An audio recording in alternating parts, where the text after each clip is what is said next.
하나님께서 이 땅에 세우신 기관 중에 하나가 교회와 가정입니다. 특별히 가정을 향한 하나님의 꿈이 있습니다. 그건 뭐냐 그러면 하나님의 나라를 알게 하는 거예요. 가정을 통하여서 천국이 이런 곳이다. 이것을 주님은 알게 하고 싶으신 거예요. 근데 문제는 가정이 완성된 작품을 우리에게 주신 게 아니라는 거예요. 이 말은 그런 하나님의 꿈을 가정을 통해서 우리가 세워나가고 펼쳐나가는 작업이 있어야 된다는 거예요. 여러분, 가정이라는 것이 단지 구성원들이 있다고 해서 온전한 가정이 되어지는 것은 아닙니다. 때로는 가정을 세운다는 그 명목하에 가정을 희생시키는 사람들도 있습니다. 가정을 자신의 욕심과 탐욕, 이기심으로 가정을 세우려고 하는 사람들이 있습니다. 그러면 가정은 그 구성원들이 고스란히 그 사람으로 인해서 어려움을 당하게 됩니다. 피해는 고스란히 그 가정 구성원들이 당하는 거예요. 여러분, 우리가 기억해야 될 게 있어요. 모든 사람들이 다 가정을 세우고 싶어 해요. 어느 누구 한 사람 가정을 안 세우고 싶어 하는 사람은 없습니다. 그런데 우리는 타락한 본성을 가졌어요. 이 타락한 본성을 가졌기 때문에 가정을 온전히 세우고자 한다면 우리 자신이 버릴 것은 버리고 포기할 것은 포기해야 됩니다. 이 작업이 없이는 결국 가정을 온전하게 세운다는 것은 불가능합니다. 여러분, 위대한 조각 작품이 나오기 위해서는 어떤 일이 진행됩니까? 조각가가 커다란 돌덩이 하나를 갖다 놓죠. 조각가는 그걸 보면서 무슨 생각을 하나요? 자기가 만들고자 하는 작품을 생각하겠죠. 그러면서 그때부터 하는 일이 뭔가요? 망치와 정을 가지고 자기가 생각하는 그림에, 자기가 생각하는 조각품에 필요 없는 부분들을 잘라내는 겁니다. 깎아내는 거예요. 그리고 마침내 자기가 그렸던 그 그림이 거기에 이제 나오게 되는 거죠. 여러분, 이와 같아요. 우리가 온전한 가정을 세운다는 거, 하나님 꿈꾸는 가정을 세우기 위해서는 우리 자신이요, 자기 부인이라는 이 다듬어지는 과정. 자기 부인이 없이는 남편이, 아내가, 자식이, 부모가 자기 부인을 하지 않는 그런 가정이 온전한 가정으로 세워진다? 있을 수가 없습니다. 자기 스스로만 온전하다고 생각할 거예요. 가정 구성원 모두는 그것 때문에 힘겨워한다는 사실입니다. 자, 이런 작업을 우리가 우리 인생에서 하기 위해서 필수 작업이 뭘까요? 가정을 세우는데 이 다듬는 작업을 하는데 뭐가 필요할까요? 오늘 그거 보려고 그럽니다. 오늘 신명기 6장은요, 하나님의 마음이 담겨져 있습니다. 이스라엘 백성을 향한. 무슨 말이에요? 이스라엘 백성이 가나안 땅에 들어가도 여전히 하나님의 그 풍성한 복을 누리기를 하나님은 원하신다는 거예요. 그래서 그 마음을 담아서 하나님 지금 이스라엘 백성들에게 말씀하십니다. 2절 3절 한번 보실래요? 곧 너와 내 아들과 내 손자들이 평생에 내 하나님 여호와를 경외하며 내가 너희에게 명한 그 모든 규례와 명령을 지키게 하기 위하며 것이며 또 내 날을 장구하게 하기 위한 것이라. 이스라엘아, 듣고 삼가 그것을 행하라. 그리하면 내가 복을 받고 내 조상들의 하나님 여호와께서 내게 허락하심 같이 젖과 꿀이 흐르는 땅에서 내가 크게 번성하리라. 하나님은 너와 내 자녀들 그리고 내 자자손손 여호와의 복으로 번성하기를 원한다. 여러분, 이게 주님의 마음이에요. 예수 믿는 우리 가정, 우리 가문이 주님으로 인하여서 번성하는, 주님의 그 복을 누리게 하는 것이 주님의 마음이에요. 그 마음이 지금 담아서 이 신명기 6장을 말씀하시는 거예요. 근데 그 일에 핵심이 있대요. 그런 가정이 되고 싶으냐? 그런 가문을 세우고 싶으냐? 그럼 이거 하래요. 여러분, 4절 5절 말씀 보십시오. 이스라엘아, 들으라. 우리 하나님 여호와는 오직 유일한 여호와이시니 너는 마음을 다하고 뜻을 다하고 힘을 다하여 내 하나님 여호와를 사랑하라. 핵심 뭐예요? 여호와를 사랑하는 것. 여호와를 사랑하는 가정을, 그 가문을 하나님은 풍성한 복으로 번성케 하신대요. 가나안 땅에 들어가서도 여전히 여호와의 풍성한 복을 누리는 것은 여호와를 사랑하는 가정, 여호와를 사랑하는 가문이 되어지면 된다는 거예요. 여러분, 하나님이 꿈꾸셨던 가정, 가문을 세우고 싶습니까?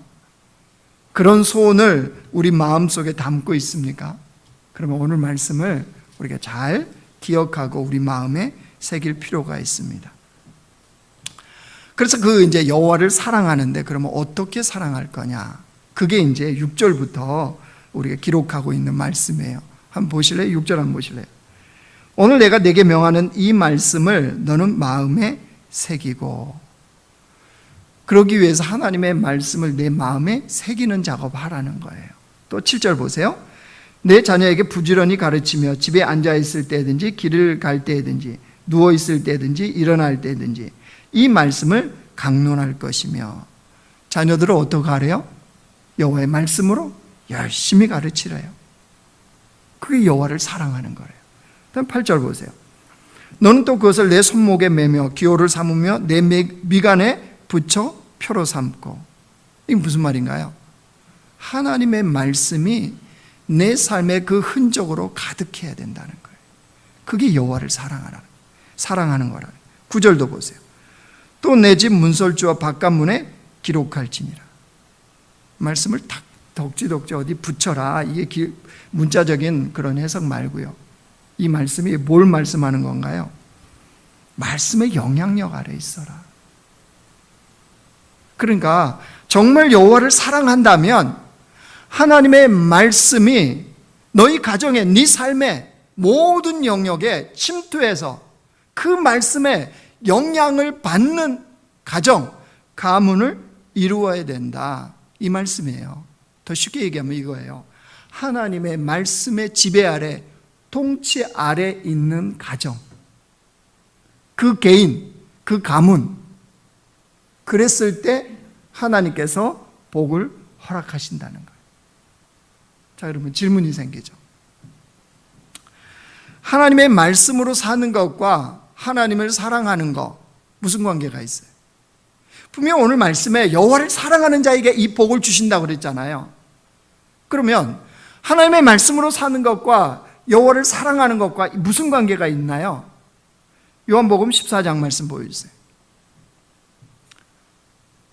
자, 제가 읽을게요. 나의 계명을 지키는 자라야 나를 사랑하는 자니 나를 사랑하는 자는 내 아버지께 사랑을 받을 것이요 나도 그를 사랑하여 그에게 나를 나타내리라. 앞으로 넘어가 보세요. 나의 계명을 지키는 자라야, 주님의 말씀을 지키는 자라야 누구를 사랑한다고요? 주님을 사랑한다는 거예요.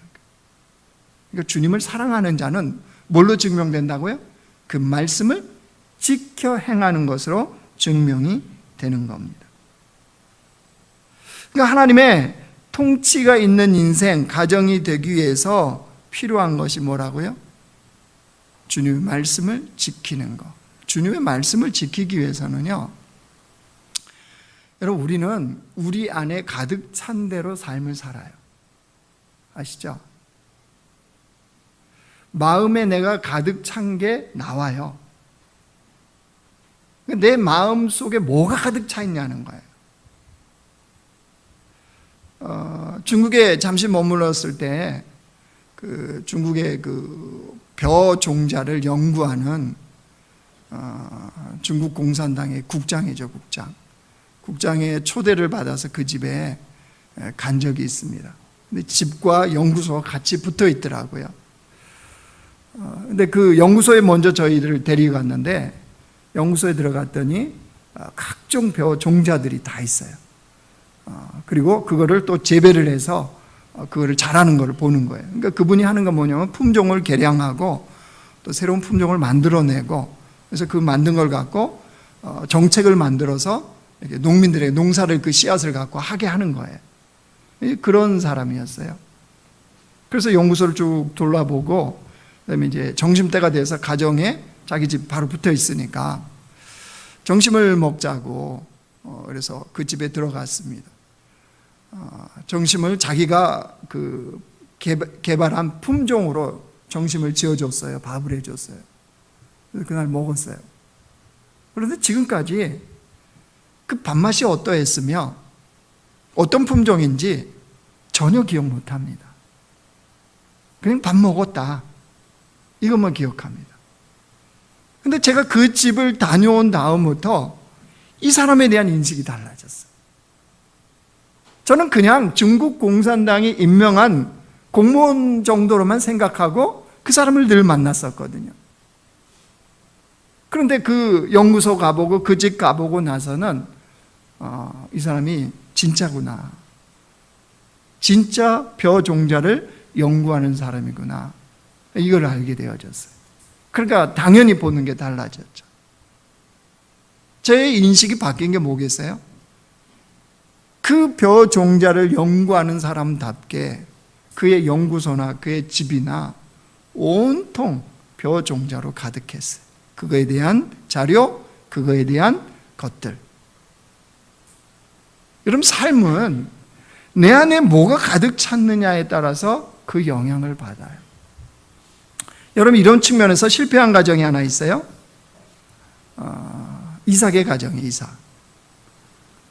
창세기 27장에 보면요, 야곱이, 아들 야곱이 아버지와 형을 속이고 이런 장면이 나옵니다.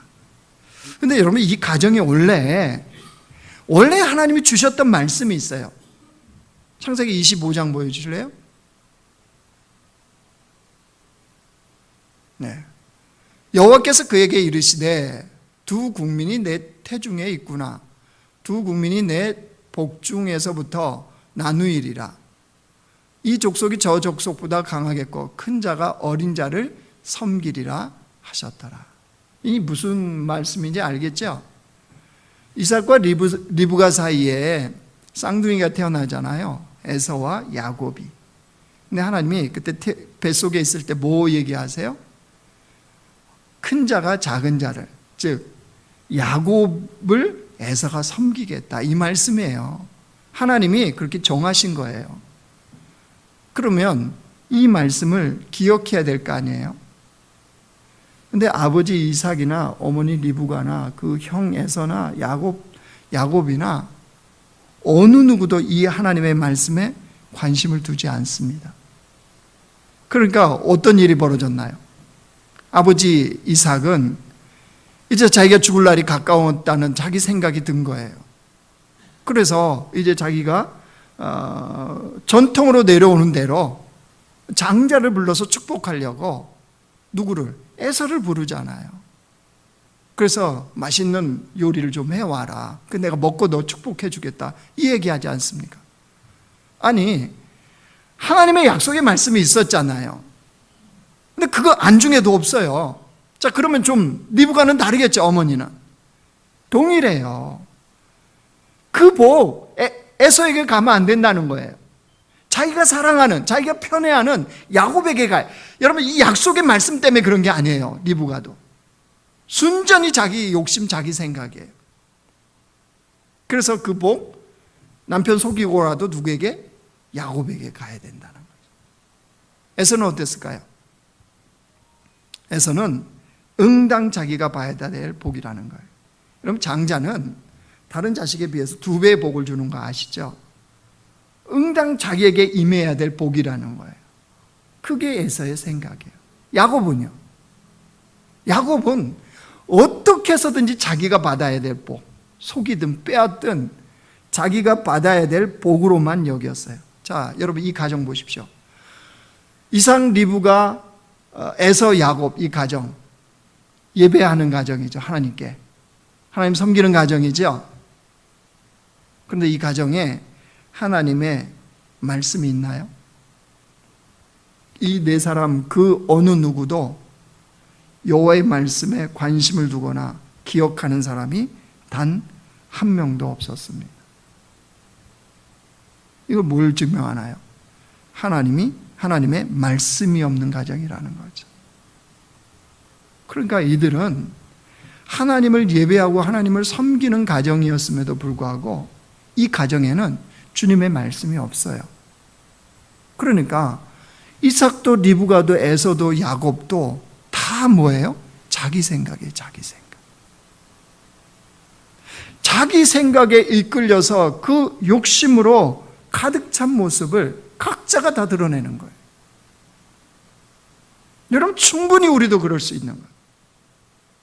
날마다 주께 예배하고 하나님을 섬긴다고 하는데 하나님의 말씀이 없으니까 아버지는 아버지대로, 어머니는 어머니대로, 자식은 자식대로 자기들의 생각으로 산다는 거예요. 여러분, 그 열매가 고스란히 드러납니다. 창세기 27장 보여주세요. 그의 아버지가 야곱에게 축복한 그 축복으로 말미암아 에서가 야곱을 미워하여 심중에 이르기를 아버지를 곡할 때가 가까웠은즉 내가 내 아우 야곱을 죽이리라 하였더니, 결국 형제 사이에 뭐예요? 미워하고 죽이겠다는 거예요. 하나님의 말씀이 없는 자기들의 생각, 자기들의 그 욕심이 결국 이런 파탄을 만들지 않습니까? 여러분, 주님을 믿는 백성들은요, 하나님의 말씀을 지켜 행해야 된다는 거 기본적으로 다 압니다. 말씀의 지배 아래, 통치 아래 살아가야 된다는 것도 다 알고 있습니다. 하나님을 믿는 백성과 말씀은 뗄래야 뗄 수 없다는 것도 다 압니다. 그런데 정작 그 말씀대로 살아가는 것은 참 어려워합니다. 주저합니다. 말씀대로 사는 것을 짐처럼 여깁니다. 말씀대로 사는 것은 불가능하다고 체념을 합니다. 그것은 어떤 특정한 거룩한 사람이나 특정한 주의 종이나 이런 사람들이나 그렇게 살아가는 것이지, 세상 풍파의 어려움 속에 먹고 살기 힘든 이때에 어떻게 하나님의 말씀대로 살아가? 라고 하는 이 생각들을 대부분이 갖고 있습니다. 정말 그럴까요? 말씀이 우리에게 짐일까요? 말씀대로 사는 것은 불가능할까요? 왜 사람들이 이런 생각들을 갖고 있을까요? 말씀의 중요성은 다 알면서도, 가정을 말씀으로 세워야 된다는 거 다 알면서도 정작 현실 속에서는 어떤가요? 말씀보다는 학교 공부가 훨씬 중요하죠. 성공하는 게 훨씬 중요하고, 안 그렇습니까? 당장 학원 가는 게 훨씬 더 중요하고, 삶의 무게가 온통 다 그쪽에 실리잖아요. 생각은 말씀이 중요하다는 거 알아요. 현실은 그렇지 않아요. 여러분, 왜 그럴까요? 뭐 여러 가지 요소가 있을 수 있는데요, 사람들 마음속에 피해의식이 있습니다. 말씀에 대한 피해의식이. 그게 뭐냐 그러면요, 우리가 말씀대로 사는 것이 마치 하나님을 위한 것처럼 착각을 합니다. 여러분, 내가 말씀대로 사는 게 주를 위한 것일까요? 내가 말씀대로 살아야 주께서 영광을 받으실까요? 내가 말씀대로 살아야 하나님의 그 역사가 온전하게 이루어질까요?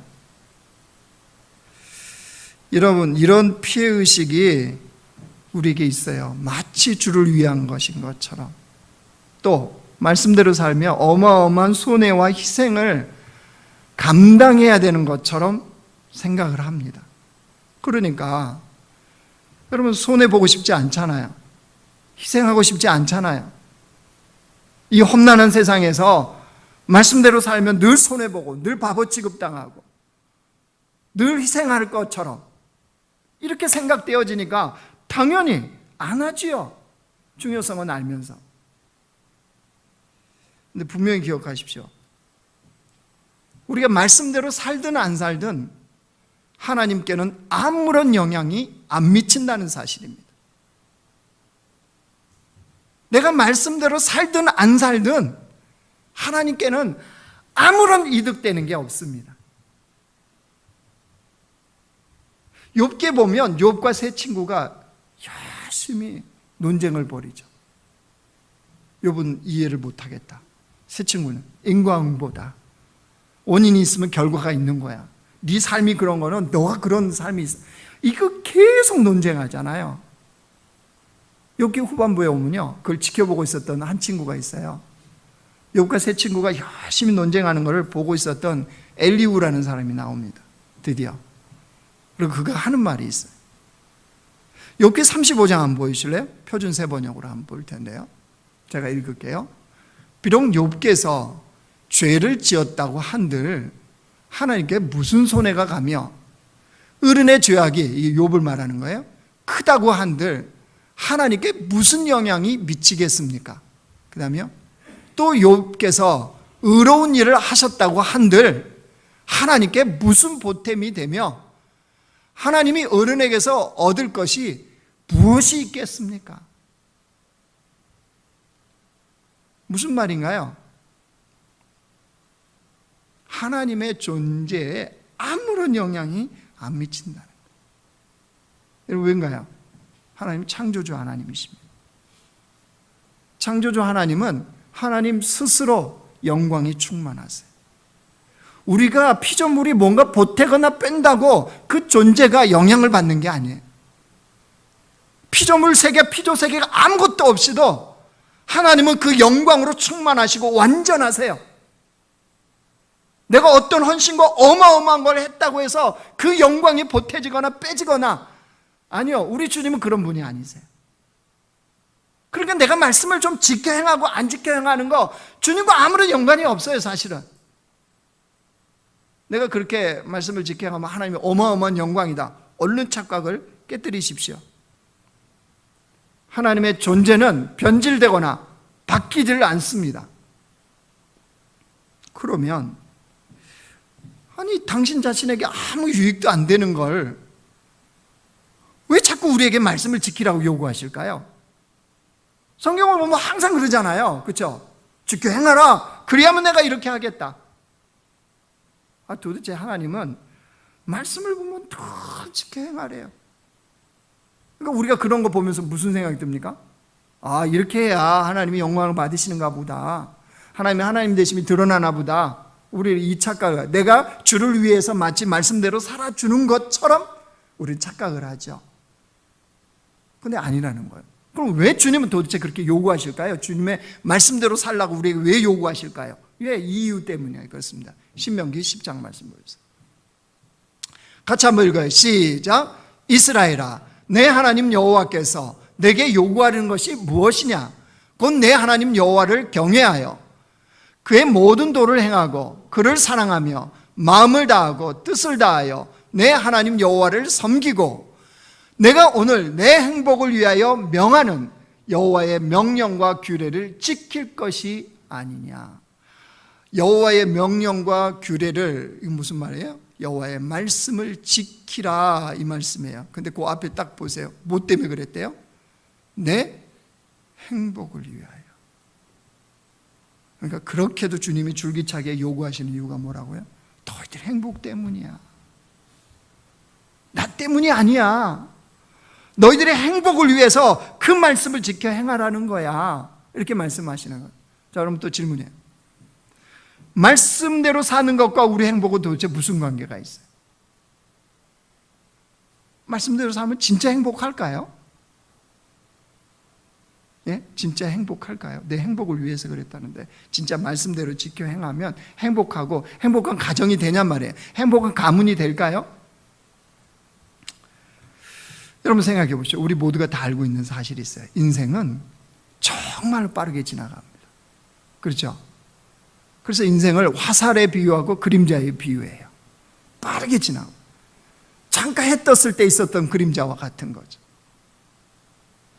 자, 그렇게 보면 인생이 굉장히 허무한 것처럼 보입니다. 아닌 건가요? 굉장히 인생이 허무해 보여요. 그런데 그 허무한 현재의 삶이요. 왜 내 인생의 이 현재는 이렇게도 허무한가요? 벌써 5월달이야. 벌써 내 나이가 이렇게 됐어. 왜 이렇게 오늘 내 삶을 이렇게 허무할까요? 그것은 지나온 과거를 내가 허무하게 살았기 때문에 오늘 허무한 거예요. 그러면 우리의 내일이요, 미래라는 것도 동일하지 않겠어요? 여러분, 우리 삶을 유추해 볼 수 있어요, 미래를. 우리 미래는요, 오늘 내가 어떻게 사느냐예요. 오늘 내가 어떻게 살았느냐가 결국 나의 미래의 삶의 열매로 드러날 거거든요. 여전히 오늘 또 내가 허무한 것을 쫓아가고 허무한 것으로 가정을 세우고자 한다면 우리 가정이나 내 인생의 미래는 동일하게 허무할 겁니다. 그래서 모든 것을 다 가지고도 솔로몬이 헛되니 헛되도다. 왕권을 안 가졌습니까? 무슨 부귀를 안 가졌습니까? 쾌락을 위한 여자들이 없었습니까? 솔로몬은 다 가졌어요. 근데 그의 인생의 결론이 뭡니까? 인생의 후반전 말년의 고백이 뭐예요, 전도세? 헛되니 헛되고 모든 것이 다 헛되다는 거예요. 왜 이 고백을 하죠? 그 인생은 그렇게 살았으니까. 여러분, 그렇다면 그것이 인생이라면 오늘이라는 현재의 내 삶을 하나님의 진리의 말씀으로 살아가면 당연히 우리의 미래는 그 진리의 말씀에 합당한 열매가 맺히겠죠. 주님이 약속한 말씀이 열매로 드러나지 않겠어요? 그러면 오늘이라는 현실을 주님의 말씀을 지켜 행하는, 즉 주님의 말씀에 지배를 받는 그 삶을 사는 자가 당연히 그 미래에 헛된 삶이 아니라 진리의 열매가 맺힌 충만한 후회하지 않는 인생을 살지 않겠습니까? 여러분, 더구나 우리 인생을 잘 보셔야 돼요. 성경에 우리 인생을 뭐라고 그랬어요? 베드로전서 한번 보여주실래요? 제가 해볼게요. 그러므로 모든 육체는 풀과 같고 그 모든 영광은 풀의 꽃과 같으니, 풀과 같고 꽃과 같다는 거, 우리 인생이. 중요한 건 뭐예요? 그 밑에 보세요. 풀은 마르고 꽃은 떨어지대. 풀은요 마르게 돼 있어요. 꽃은 반드시 떨어져. 그렇죠? 한계가 있단 말이에요. 근데 그 다음 말씀 보세요. 오직 주의 말씀은 세세토록 있도다 하였으니 너희에게 전한 복음이 곧 이 말씀이니라. 아니, 인생이 그렇게 허무한 것으로 말씀해 놓고 왜 뒤에는 주의 말씀이 세세토록 있다, 이걸 왜 말씀했겠어요? 그렇게 금방 시들고 떨어질 꽃과 풀과 같은 것이 인생이란 것을 인정한다면, 조금만 좀 생각이 있다면, 조금만 똑똑하다면, 그렇다면 그 인생이 어떻게 영원한 것을 붙잡고 어떻게 영원한 것에 접붙임을 받는 인생이 될까 생각한다는 거예요. 어차피 뭐 인생은 풀과 같고 꽃과 같지, 뭐 그렇게 사는 거야. 가장 어리석은 거죠. 그것이 인생이라면 도대체 영원한 것은 무엇일까? 그 인생이 영원한 것에 접붙임되는 것은 무엇일까? 라고 고민한 사람들은 여호와의 말씀은 세세토록 있다, 영원히 있도다. 그 영원한 주의 말씀에 접붙임된 인생만이 풀과 같고 꽃과 같은 인생에서 허무함으로 끝내지 않는다는 말씀인 거죠. 그 말씀을 하는 거예요. 그러니까 이것을 깨닫는 주의 백성들은 개인이나 가정이나 가문이나 하나님의 말씀으로 통치받는 그 인생을 선택하는 거예요. 여러분, 오늘 나의 선택이 내일의 내 삶이 돼요. 오늘의 내 가정의 모습이 내일의 내 가정의 모습일 거예요. 그러니까 무엇으로 내가 인생도 가정도 가문도 세우려고 하느냐가 결국 내일의 미래의 내 인생과 가정과 가문의 모습이 될 거라는 거예요. 말씀을 정리하겠습니다. 하나님은 이스라엘을 정말 복된 백성으로 세우고 싶어 하세요. 그게 주님의 마음이에요. 하나님이 우리를 택하셨을 때도 동일합니다. 우리에게 가정을 이루게 하셨을 때도 주님은 동일하세요. 정말로 여호와의 복으로 풍성하게 하고 싶으신 거예요. 그 복을 누리는 모습을 주님은 보고 싶은 거예요. 여러분, 자녀들이 부모님이 해준 그 혜택을 누리면서 기뻐하는 모습을 보면 어떻던가요? 정말 좋지 않아요? 안 그렇습니까? 그냥 뭘 더 해줄 수 없을까? 이런 마음 안 듭니까? 들잖아요. 잘 안 드나요? 손자, 손녀 보면 들죠. 근데 손자, 손녀는 존재 자체로 이쁘지 않아요? 안 그렇습니까? 요즘 교회 애들이 아주 그래도 자꾸 태어나고 이렇게 그래요. 그죠? 그래서 오늘 또 일부 때 한 아기가 왔어요. 또 보면 너무 이뻐요. 그냥 어떻습니까? 존재 자체로 이쁘죠. 제가 어떻게 앞으로 제가 볼 때 걔 아이를 볼 때 저 어떻게 공부시키나, 어떻게 학원 보내지, 이런 생각 할까요? 아니죠. 그냥 그 존재자. 아빠가 이름도 아주 그 혁명가로 지어놨어요. 그래도 이뻐요. 그냥 안 그러겠습니까? 여러분, 이런 마음과 같이 하나님이 우리를 보실 때도 동일해요.